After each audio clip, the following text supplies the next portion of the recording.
ഇന്ന് നമുക്ക് പേപ്പർ വെച്ചിട്ടൊരു വിശറി ഉണ്ടാക്കാം. വേനൽക്കാലമൊക്കെ അല്ലേ, നല്ല ചൂടാണ്. ഇവിടെ ആണെങ്കിൽ ഇടയ്ക്കിടയ്ക്ക് കറണ്ട് കട്ടും ഉണ്ടാവാറുണ്ട്. എന്നാലും ഇതൊന്നും വെച്ച് വീശാനൊന്നും പോകുന്നില്ല. എന്നാലും ഒരു പേപ്പറൊക്കെ കണ്ടപ്പോൾ ഒരു രസത്തിന് ഉണ്ടാക്കി കളയാമെന്ന് വിചാരിച്ചു.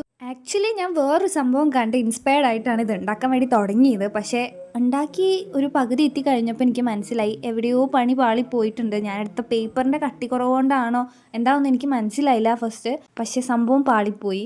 ഞാൻ ഉദ്ദേശിച്ച രീതിക്ക് കണ്ട പോലെ ആ ഒരു രസത്തിൽ എനിക്ക് ഉണ്ടാക്കാൻ പറ്റിയില്ല.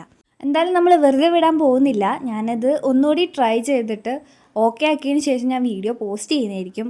ഉദ്ദേശിച്ച സാധനം പാളിപ്പോയെങ്കിലും എന്തായാലും ഇവിടം വരെയൊക്കെ എത്തിയതല്ലേ, എങ്ങനെയെങ്കിലും ഇതൊന്ന് ഫിനിഷ് ആക്കണമല്ലോ. ഈ ത്രെഡ് അറ്റാച്ച് ചെയ്തതിന് ശേഷമുള്ള ഈ കാണുന്ന സ്റ്റെപ്പാണ് കേട്ടോ പാളിപ്പോയത്. നിങ്ങൾ ചെയ്യേണ്ട കാര്യം, ഈ ഫെവിക്കോൾ യൂസ് ചെയ്യുന്ന സമയത്ത് അത് ഉണങ്ങാൻ കുറച്ച് സമയം നമ്മൾ കൊടുക്കണം. എനിക്ക് തീരെ ക്ഷമയില്ലാത്തതുകൊണ്ട് ഞാനത് അപ്പം തന്നെ എടുത്ത് അതിൻ്റെ മേളിൽ പണി തുടങ്ങിയിട്ടുണ്ടായിരുന്നു. അപ്പോൾ നിങ്ങളത് ഒന്ന് ഉണങ്ങി വന്നതിന് ശേഷം മാത്രം ചെയ്യുക.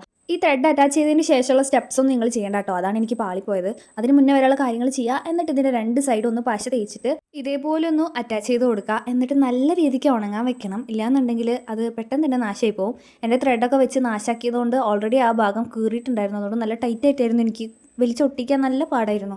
സംഭവം റെഡിയായി കഴിഞ്ഞപ്പോൾ ഞാനെടുത്ത് അങ്ങോട്ടും ഇങ്ങോട്ടൊക്കെ ഒന്ന് വീശി നോക്കി. നല്ല കാറ്റുണ്ടായിരുന്നു, വിചാരിക്കുന്ന പോലെയല്ല. ഇത്രയൊന്നും ഞാൻ പ്രതീക്ഷിച്ചിട്ടുണ്ടായിരുന്നില്ല. എന്നാലും സംഭവം കൊള്ളാം. ട്രൈ ചെയ്ത് നോക്കൂ. ചാനൽ ഇഷ്ടപ്പെട്ട സബ്സ്ക്രൈബ് ചെയ്ത് സപ്പോർട്ട് ചെയ്യൂ. താങ്ക്